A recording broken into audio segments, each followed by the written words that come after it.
I'm Nancy Thompson, your storyteller of American folklore, thrilling mysteries, and more.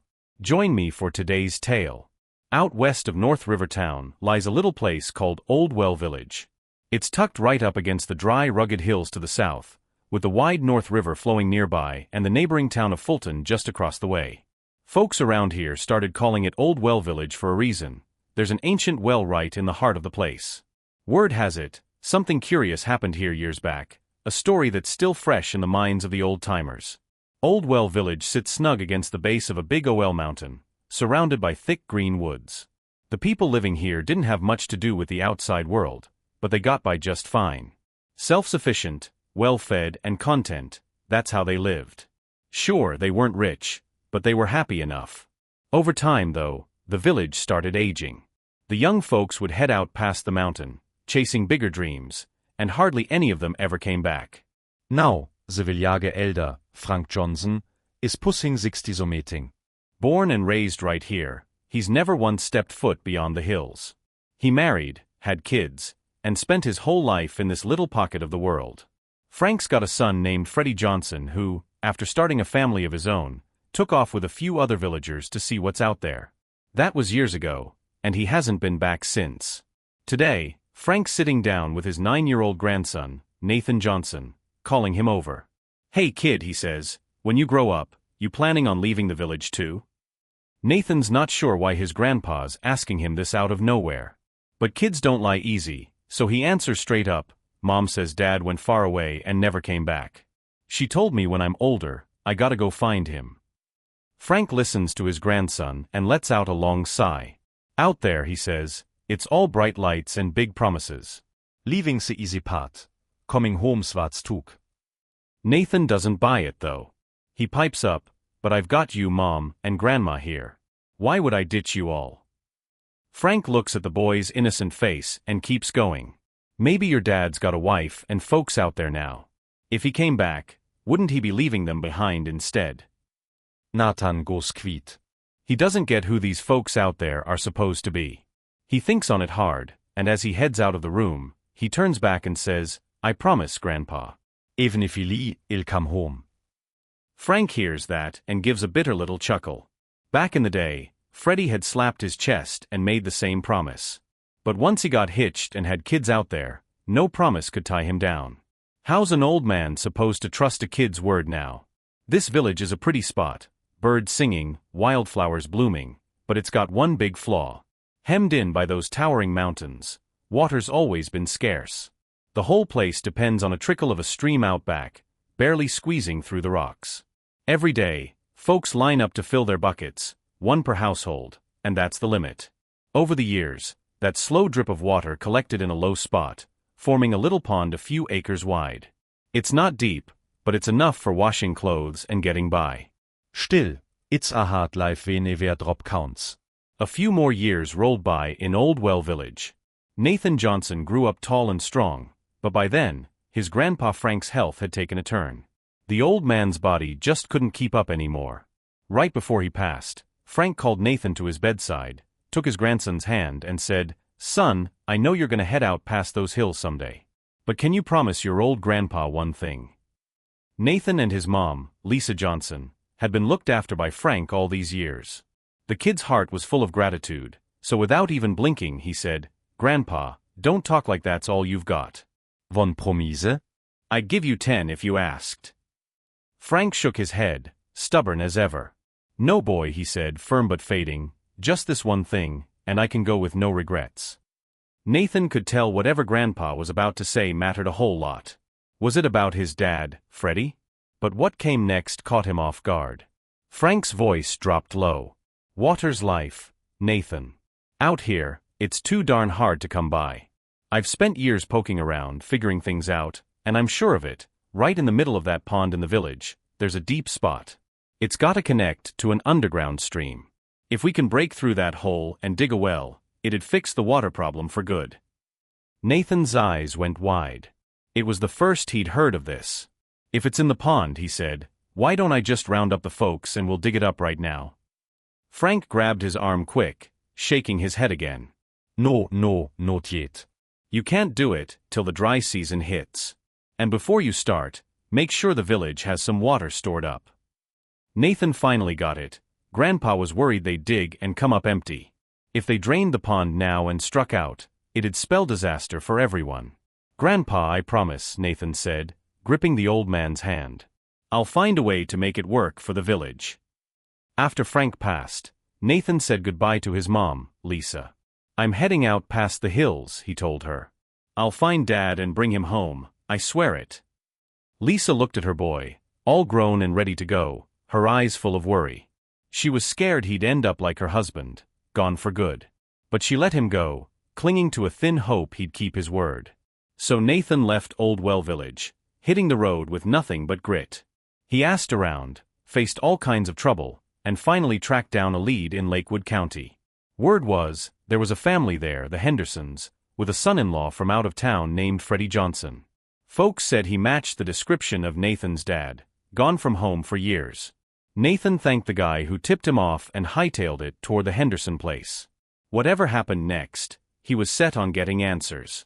After all those years of Freddie abandoning them, didn't he owe his son that much? Was his conscience really clear leaving his old family behind? When Nathan got to the Henderson estate, he didn't even make it through the gate before the groundskeeper, Tom Henderson, stopped him cold. Who are you looking for, Keith? Tom asked, squinting at him. I'm Nathan Johnson, he said. I'm here for a man named Freddie Johnson. Before he could finish, Tom yanked him aside, eyes wide. You're Nathan Johnson. Nathan blinked, thrown off. Yeah, that's me. How do you know my name? He'd never set foot outside the hills before this trip.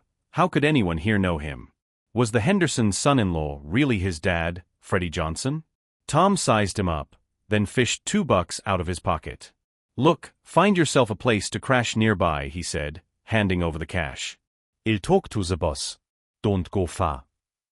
Nathan didn't get it, but he took the money and nodded. If he'd found his dad's trail, what was a day or two more? After shooing Nathan off, Tom bolted the gate and hustled to the study, hollering, "Sir, we've got trouble." Freddie Johnson was hunched over some ledgers when Tom burst in, all flustered. Calm down, Tom, Freddie snapped. What's got you in a twist? Speak up. Tom caught his breath and spilled it.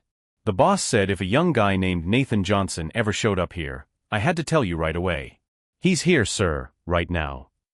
Freddie hushed him with a sharp gesture, peeked out the window, then locked the door tight. Tell me everything, he said, low and slow.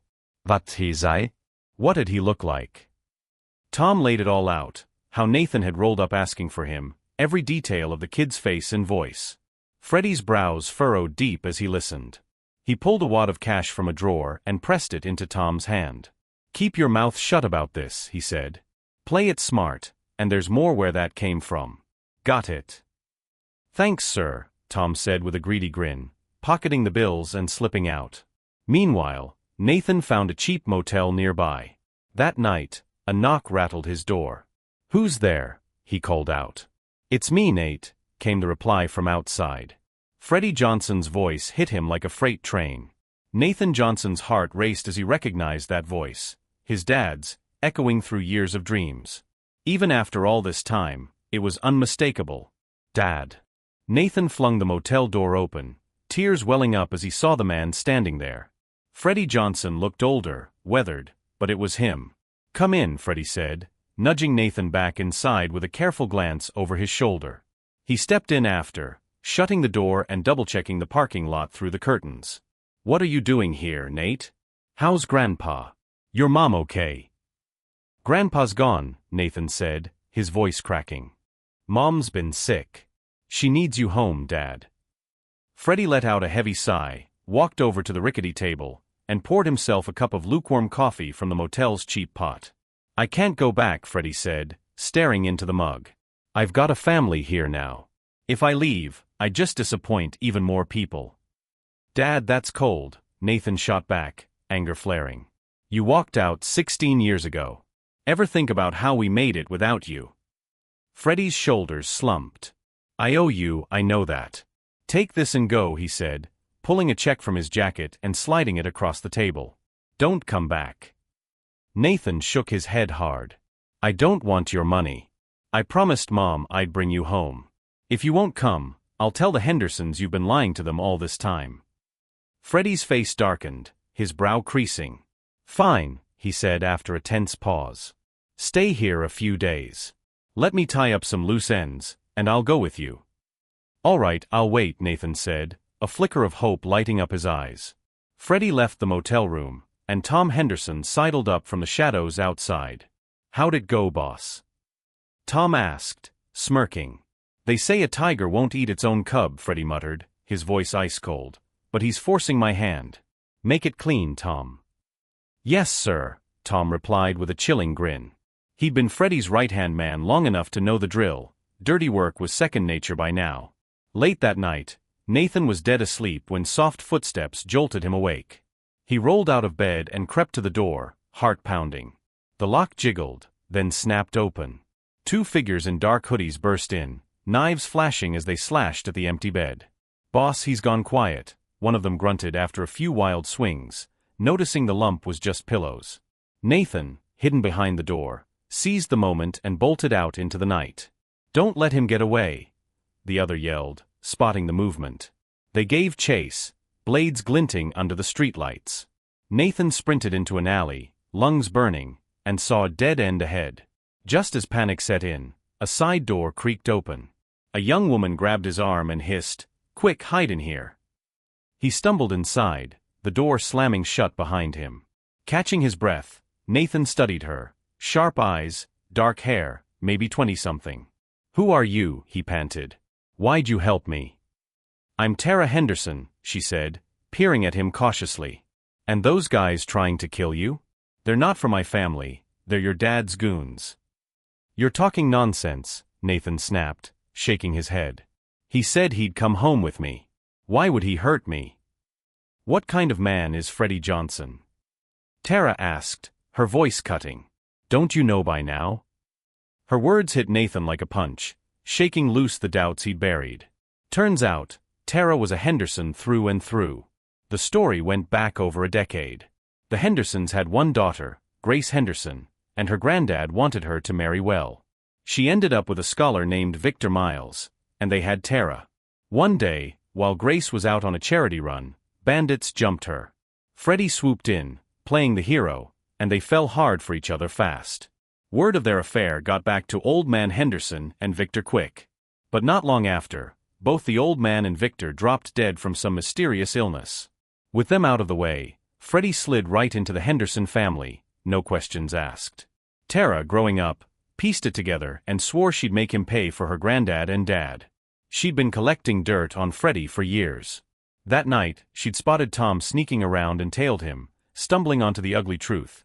Freddie wasn't just a runaway husband. He'd staged that whole hero act to worm his way into the Hendersons. Nathan listened, disbelief turning to horror. His dad hadn't just ditched them. He'd built a whole life on lies and blood. "You want to turn him in with me?" Tara asked, locking eyes with him. Nathan hesitated. Freddie was still his father, flesh and blood. But if his crimes stayed buried, more innocent folks would get hurt. "He sent those guys after me this time," Tara pressed. "Next time, it could be your mom, or the whole village." Nathan's blood ran cold imagining that. "No," he said, clenching his fists. "I won't let him hurt Mom or anyone else. I'm in, let's turn him in." "All right," Tara said, a grim smile tugging at her lips. "Tomorrow, we go to the sheriff together. He's not hurting anyone else." The next morning, Lakewood County's courthouse was buzzing as the sheriff opened the trial. With Nathan Johnson and Tara Henderson laying it all out, Freddie Johnson and his wife, Grace Henderson, were hauled in cuffs. Before they dragged Freddie off to face his sentence, he caught Nathan's eye one last time. "Kid," he said, voice thick with regret, "I messed up bad in this life. Should have listened to your grandpa and never left those hills." Nathan stared at his dad's hunched figure and shouted after him, "If you got one more shot, would you come home with me?" Freddie just shook his head, silent, but Nathan already knew the answer. Like Grandpa Frank always said, leaving's easy, coming home's the hard part. The world out there's full of traps you don't see coming. Before Nathan headed out, Tara grabbed his arm. "Hey, thanks for this," she said. "Why don't you stick around?" "Nah," Nathan replied, slinging his bag over his shoulder. "I've got folks waiting back home." "But you're leaving," Tara said, tears brimming. "There's people here waiting for you too." "Sorry, Tara," Nathan said softly. "I made a promise to Grandpa." With that, he turned and started walking. "Wait up, Nate," Tara called, jogging after him with a packed bag of her own. Nathan spun around, eyes wide. "What's this about?" "Town's gotten dull," she said, grinning. "Thought I'd see what's up in those hills." "What, you don't want me along?" "Nah, I mean it's rough up there," Nathan stammered. "You sure you can handle it?" "Rough people are the real trouble," Tara shot back, grabbing his hand. "Place doesn't matter." After Tara sold off the Henderson estate, she and Nathan decided to head back to the mountains together. They figured they'd split some of the cash with the village folks, let them choose, head out to the world or stay put. It took months of hiking trails and crossing creeks, but they finally rolled back into Old Well Village. Lisa Johnson spotted her son coming up the path with a pretty girl in tow and couldn't stop smiling. Over dinner that night, she leaned in and asked, "Did you find your dad, Nate?" "Mom," Nathan started, but Tara cut in smooth as butter. "Ma'am, he's gone. Died saving somebody." Lisa's eyes welled up, tears spilling over. Hard to say if it was grief or relief after 16 years of waiting for an answer she could live with. When she stepped into the kitchen, Nathan turned to Tara, puzzled. "Why'd you lie to her?" "He's gone, Nate," Tara said gently. "Whatever he did, your mom didn't deserve it. No point making the living suffer for someone else's mistakes." The next day, Nathan and Tara handed out the cash to the villagers and laid it out straight. "Grandpa's last wish was a well right here in the village," Nathan said. "That way, we'd never run dry. But we can't wait for a drought to start digging. We've got to prep now, find a way out before trouble hits. You've got money in your hands. If you want to leave, go live good out there. If you stay, we'll tough it out together and build something real." The village erupted in chatter. Then an old-timer, 80 if he was a day, hobbled forward with his cane. He thumped it on the ground and pointed at Nathan. "I believe you, boy," he rasped. "You're the first one who left them hills and came back. These old bones been here my whole life, ain't going nowhere. I'll die right here in this dirt if it comes to it." His words lit a spark. One by one, folks piped up. Nobody wanted to leave. So they got to work. First, they dug a little backup pond somewhere else in the village and shifted the stored water over. Once the main pond dried up, Nathan stood at its center, heart pounding. "This is it," he said, voice shaking with hope. "Let's dig that well together." The villagers didn't hesitate. Shovels hit dirt, and they went at it, praying they'd strike water down below. The folks of Old Well Village dug for 2 solid weeks, sweat soaking through their shirts. The well shaft sank over 30 feet into the earth, but the bottom stayed bone-dry. Doubt started creeping in. Some villagers threw down their shovels, grumbling it was a fool's errand. A few even slipped out under cover of night, heading for the hills with their share of the cash. "Tara, what if me and Grandpa got it all wrong?" Nathan muttered, staring into the dusty pit. His confidence was crumbling fast. "Your grandpa wasn't wrong," Tara said, resting a hand on his shoulder. "And you're even righter. Digging this well's for the folks who come after us. If a drought hits and that stream dries up, it'll be too late then. Finding water now's the village's lifeline. We can't quit hoping." "But we've been at it half a month, and there's nothing," Nathan sighed, his voice thin. "What if there's no water down there?" "Look at that." Tara cut in, pointing ahead with a shout. A turtle was crawling across the dirt, slow and steady. A turtle. Grandpa used to say wherever there's a turtle, there's water. Nathan's face lit up. He scooped the little critter into his hands and peered down the well again. Sure enough, clear water was bubbling up from the bottom, sparkling in the dim light. "Tara, you were right," he yelled, pulling her into a hug. "We can't give up hope." Word spread like wildfire, water in the well. The gloom lifted from the village, replaced by whoops and hollers. "Thank the good Lord," folks cheered, clapping each other on the back. The old-timer from before stepped up again, leaning on his cane. "We owe this to Nathan and Tara," he said, voice gravelly but firm. "If they hadn't stuck it out, where'd we be? Let's set that turtle free, let it watch over us from now on." Nathan held the turtle up high. "Sounds good to me," he said, grinning. The villagers nodded as one, and they lowered the little guy down to the well's bottom. From that day on, water worries were a thing of the past. That well became the village's pride, a sacred spot they'd never take for granted. To thank Nathan and Tara for pulling them through, the folks threw them a big wedding bash. It was all laughter and music, a real shindig. Nathan got so caught up in the toasts, hoisting cups of cider with everyone, that he passed out cold before he even made it to the honeymoon suite.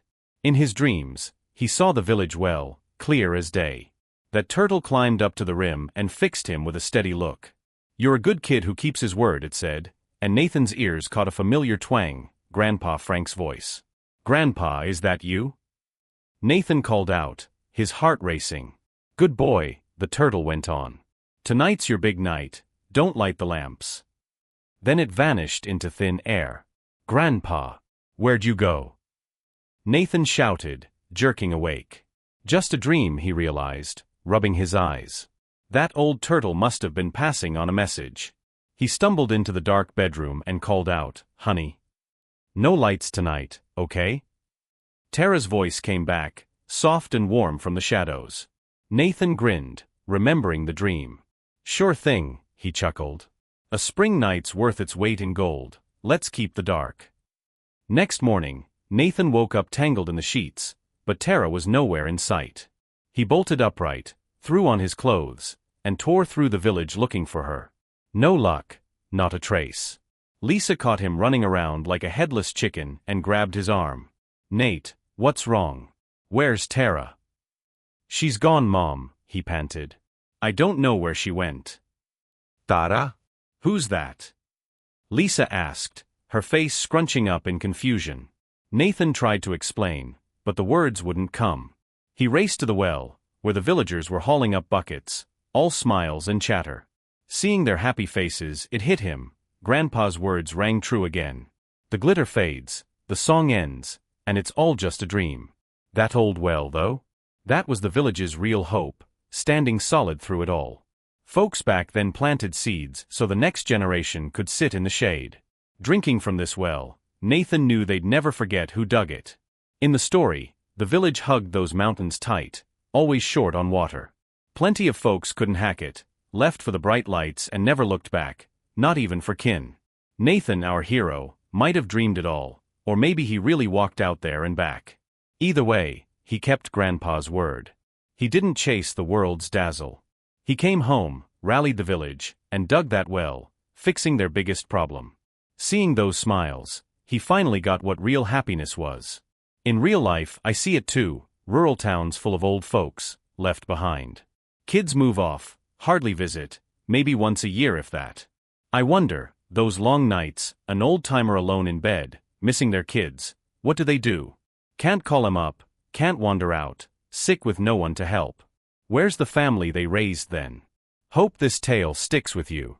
Homes looking better these days, cities ain't all that, just crowded. Swing by and see your folks when you can. Alright, that's the first story done. Stick around, Nancy Thompson's got another one coming. You won't want to miss it. Caught by this one? You'll love the next. It's called The Greedy Widow, stabbed by her daughter-in-law, framed by the river, a judge questions the butler. Starts with an old scholar down by the Mississippi, name of Luke Decker. Here's the second tale for you folks. Nancy Thompson back with another slice of American folklore. This one's called The Greedy Widow, stabbed by her daughter-in-law, framed by the river, a judge questions the butler. Let's dive in. Down along the Mississippi River, there lived an old scholar named Luke Decker. Luke was a bookworm through and through, spent his whole life buried in pages. Trouble was, he wasn't exactly a genius. He'd taken the state exams more times than you could count, but the best he ever got was a teaching certificate. No big-shot career for him. Since Luke poured all his energy into chasing that elusive degree, his home was about as bare as a barn in winter.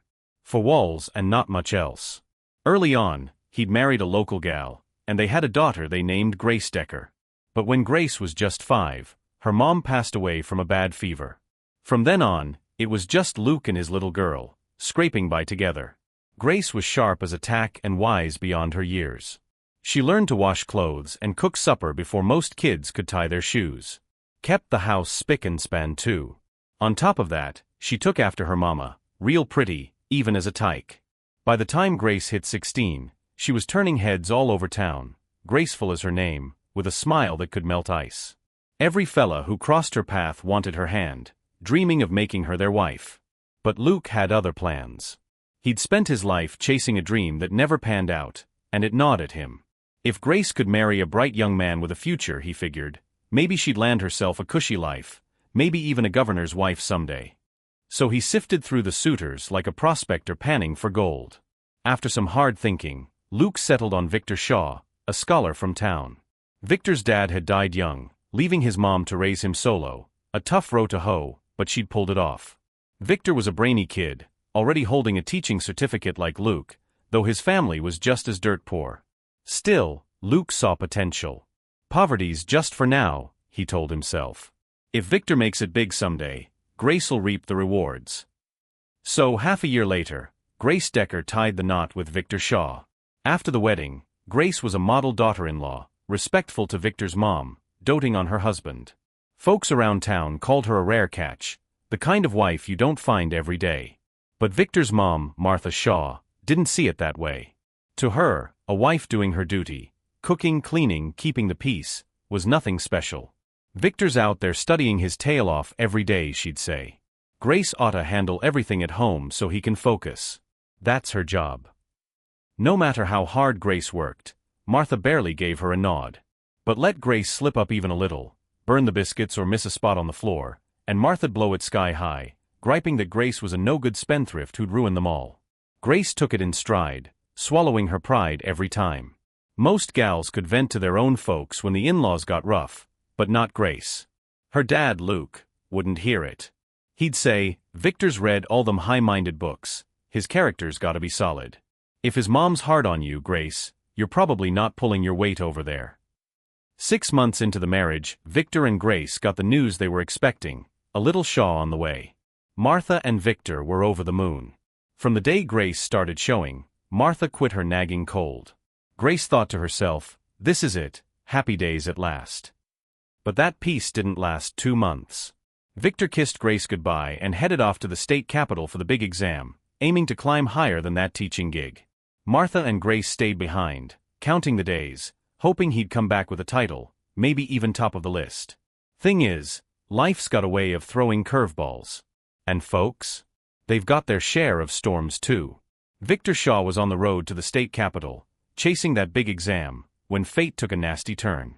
Out in the wild stretch between towns, a gang of outlaws ambushed him. At first, they just wanted his satchel, travel money, a few books, nothing fancy. But Victor clung to it like his life depended on it, refusing to let go. That riled the robbers up something fierce. One of them pulled a knife and slashed at him, leaving Victor bleeding out on the dirt. The gang grabbed the bag and hightailed it, disappearing into the brush. Out there, miles from help, Victor didn't stand a chance. Too much blood, no one around. He was gone before the sun dipped low. When the news trickled back to the Mississippi River town, it hit Grace Decker and Martha Shaw like a thunderclap. Martha fainted dead away, and Grace, heartbroken as she was, had to hold it together. Pregnant and grieving, she saw to Victor's burial, laying him to rest proper. After Victor was gone, Martha spent her days crying into her handkerchief. Grace, with a baby on the way, had to fend for herself, cooking, cleaning, keeping the house from falling apart. It was a rough go, no two ways about it. Time marched on, and Grace gave birth to a chubby little boy, naming him Thomas Shaw after Victor's middle name. Seeing her grandson perked Martha up some, easing the gloom that had settled over her. But with no breadwinner, the family was strapped. Grace and Martha couldn't heft a plow or swing an axe, so they turned to needlework, sewing quilts and embroidering linens to scrape by. Old habits die hard, though. Martha started picking at Grace again. One day it was, that boy's coat's too thin, Thomas'll catch his death. The next it was, you're scrubbing them clothes too hard, Grace, wasting good fabric. Never mind how Grace busted her back. To Martha, it was never enough. She'd slid right back into her sharp-tongued ways, just like before Grace was expecting. Grace took it all, thinking of Victor who'd never once stood up for her. She was barely past 19, and here she was, stuck. Is this it? She wondered. A widow for life, under Martha's thumb forever. The thought chewed at her, and soon enough, she started dreaming of a fresh start, maybe remarrying, finding a new path. She spilled her heart to her dad, Luke Decker. Luke sighed long and low, then said, "Grace, it's my fault. I pinned all my busted hopes on Victor, thinking he'd make something of himself for you. If I'd picked a regular fella instead, you might be happy now. If you want to remarry, I won't stop you. Tomorrow, I'll head to the matchmaker in town, see if she's got any decent prospects lined up." Luke got to work, asking around for a good man to give Grace a second chance. With her gentle ways and striking looks, word spread fast. Plenty of eligible bachelors came knocking, eager to court her. But when Martha caught wind of it, she flew into a rage. "You're a Shaw now, Grace," she hollered. "Wed into this family, bore us a son, you're ours, living or dead. Remarry? Over my dead body. You try it, and I'll show you. I'll take myself out and drag little Thomas with me. What's the point of him growing up if you're off starting over? He'd starve anyway. Better we both go quick." Grace's heart sank. She wanted out bad, but Martha's threat stopped her cold. Thomas was her world, her one soft spot. The idea of Martha dragging him into some desperate act scared her straight. So she buried the remarriage idea deep, vowing to stick it out for her boy. From then on, Grace poured everything into raising Thomas Shaw. And here's the kicker: Thomas inherited his dad's knack for books. He hit the studies hard, soaking up lessons like a sponge. His teacher even bragged, "That boy's sharper than Victor ever was. Keep at it, and he'll land a big title someday, mark my words." Luke's words lit a fire in Grace. After giving up her own dreams, Thomas was her whole life now. Watching him grow smarter every day warmed her heart like nothing else. Years rolled by, and Thomas hit 15. By then, Martha had passed on, leaving Grace free of her shadow. The year before, Grace had found a wife for Thomas, a sweet girl named Clara Tate. Now Grace was the mother-in-law, and she swore she wouldn't treat Clara the way Martha had treated her. She went out of her way to be kind, and Clara, grateful as could be, returned the favor. The two got along like peas in a pod. The next year, Thomas took the county exams and passed with flying colors, earning his teaching certificate. Grace and Clara threw a feast to celebrate: roast chicken, cornbread, the works. The local judge, Walter Kane, heard about Thomas's grit, losing his dad young, raised by a mom who never remarried, and admired Grace for it. He even sent her a plaque with big, bold letters: "Faithful wife, steadfast mother." Grace smiled when it arrived, but if you looked close, there was a flicker of sorrow in her eyes. Time kept rolling, and a few more years slipped by along the Mississippi. Thomas Shaw, Grace Decker's boy, headed up to the state capitol for the big exams and came out shining, passed with honors and landed a government job. He was a clerk in the capitol now, a real step up. Grace and Clara Tate, his wife, packed their bags and moved to the city with him. After all those hard years, Grace went from a small-town gal to a lady of the house in a fine government residence. One day, Thomas sat Grace down. "Mom," he said, "I've got to head out tomorrow. The governor's sending me down south to handle a flood relief job. Might take 2 or 3 months before I'm back. You take care of yourself here, all right?" Grace chuckled, waving him off. "If it's the governor's orders, you go on and do your duty. Don't worry about home, we've got plenty of help here. Everything'll be fine."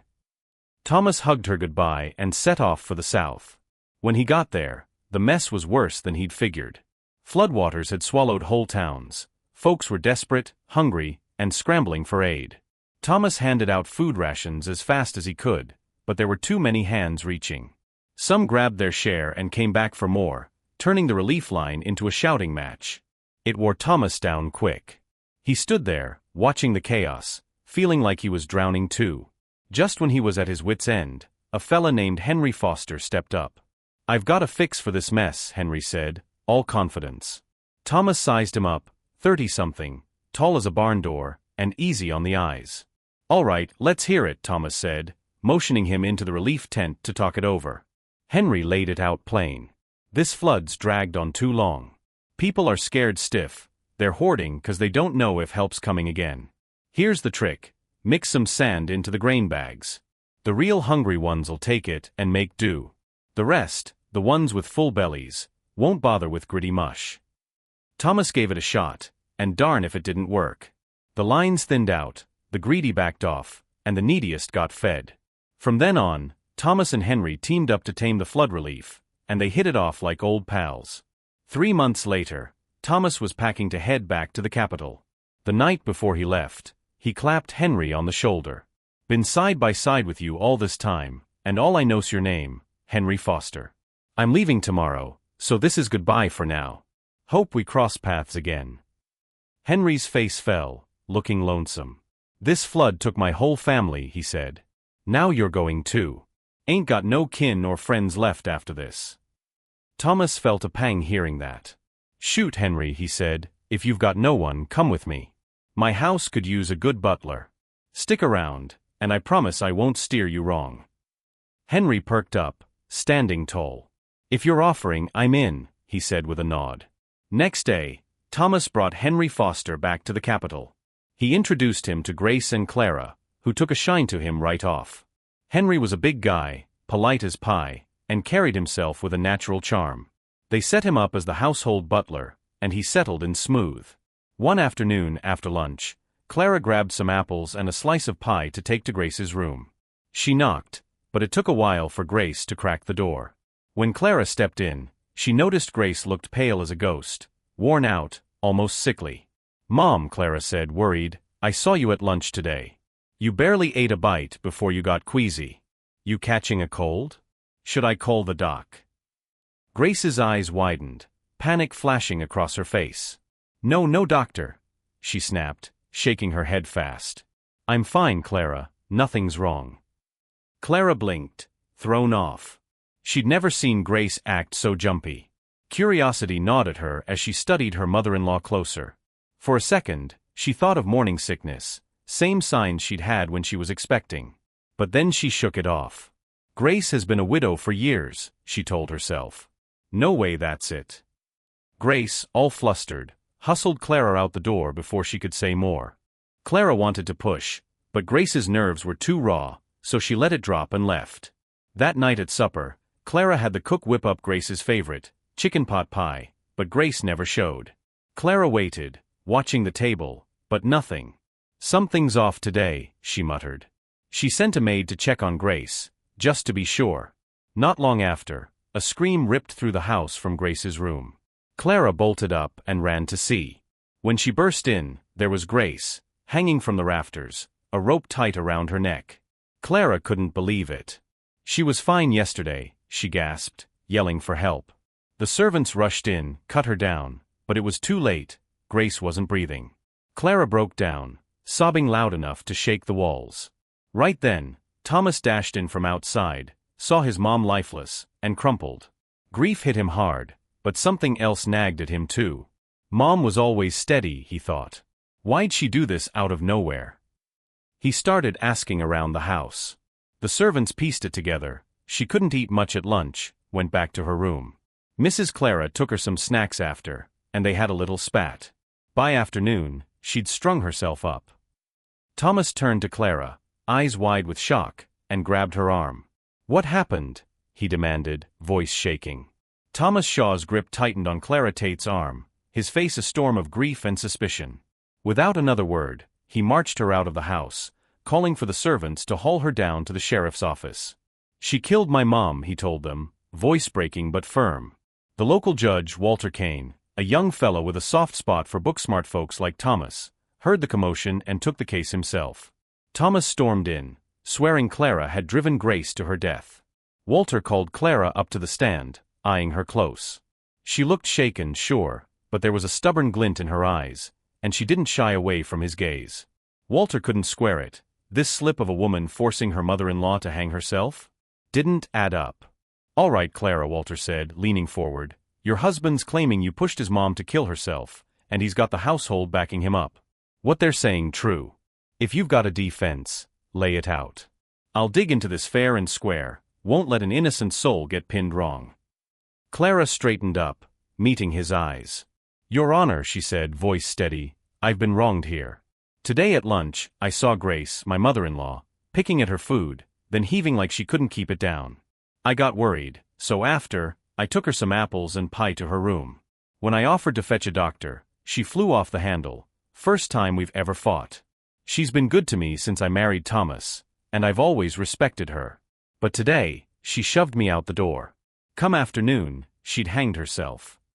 Walter rubbed his chin, mulling it over. Something about this felt off. Too many loose ends. After a beat, he leaned in again. You said she was sick at lunch, couldn't hold her food down, and lost it when you mentioned a doctor. Let me ask you this. How long's Grace been a widow? And this vomiting, how long's it been going on? Clara didn't miss a step. Your Honor, Grace lost her husband before Thomas was born, over 20 years now. As for the sickness, it started maybe a month back. At first, we didn't think much of it, just a spell, you know? But it kept getting worse, so I figured a doctor might help. Never thought she'd fight me on it so hard. It's my fault, I pushed her too far. Walter waved her off, cutting through the guilt. Hold up. Who'd Grace spend most of her time with lately? Any men around her regular? Clara caught the drift and nodded slow. I'll shoot straight, Your Honor. Grace stuck to her widow's ways fierce. Back home, Judge Kane's predecessor even gave her a plaque for it. Faithful wife, steadfast mother. When Thomas got his government post and we moved to the capital, she kept her distance from men to avoid talk. Even the servants were women, except for our butler, Henry Foster. He's steady, runs errands, brings back little gifts from town, sometimes for Grace too. But we all trusted him, top to bottom. Never had a reason not to. Walter nodded, then barked an order. Bring Henry Foster in here. He turned to his bailiff next. And get the coroner to check Grace Decker's body. 5 points, full workup. The coroner came back quick, stepping up to the bench. Judge, he said, voice low, she was 3 months pregnant. A gasp ripped through the courtroom. Thomas's jaw dropped. He couldn't believe it. His mom, the woman he'd put on a pedestal, carrying a child? Walter smirked a little, turning to Henry. Well, Henry Foster, you've been quiet as a mouse. Got anything to say now? Henry kept his head down, muttering, Your Honor, I don't even know what you're getting at. Walter wasn't buying it. He'd seen too many dodge the truth. We'll see about that, he said, sharp. Take him in, lean on him till he talks. They hauled Henry off, and it didn't take long. A few hours of hard questioning, some shouting, some pressure, and he cracked wide open, spilling everything. Half a year back, Thomas had been sent south by the governor to handle that flood relief. Funny thing, right after he left, Grace took ill. Henry, being the butler, called a doctor in for her. The doc poked around and said, It's just a nervous spell, missing her boy most likely. Brew her some tea, give her these pills, she'll perk up. That afternoon, Henry'd been out shopping and spotted some sour apples for sale. He remembered Grace once saying she loved him, so he picked up a batch to cheer her up. When he got to her room, no maids were around. Odd, but he didn't dwell on it. He knocked, and the door was already ajar. Grace called him in. Henry stepped inside with the apples, but then he froze. Grace's dress was half undone, slipping off her shoulders. He stammered an apology, turning to bolt, but she grabbed him from behind. Don't go, she whispered, voice trembling. He turned back, and there she was, 35 sure, but still a looker, with a glow that hadn't faded. Henry's blood ran hot, and before he knew it, they'd crossed a line, tangled up like husband and wife. Henry Foster couldn't hold out under Judge Walter Kane's pressure. Once he started talking, it all poured out like a busted dam. After that first slip with Grace Decker, crossing lines they shouldn't have, he couldn't stay away. Every few days he'd show up at her room with some excuse, a trinket from town, a fresh batch of sour apples, and they'd fall into it again, like a habit neither could shake. A month later, Thomas Shaw came back from the flood relief down south, and Henry dialed it back, trying to keep his head down. But then Grace cornered him one day, pale and trembling. I'm pregnant, she whispered, and Henry's world tilted. A widow with a kid on the way? If word got out, Thomas would skin him alive, government man or not. Family honor ran deep. Henry scrambled, figuring he'd buy some back-alley medicine to fix it, make Grace take it and end the problem quiet. But the stuff he found was weak, half-baked. The baby kept growing, and Grace's belly started showing signs no dress could hide. They were stuck, no clue how to dodge the fallout. Then Clara Tate, sharp as she was, caught a whiff of something off. Grace panicked. Her whole life, her good name, would crumble if this got out.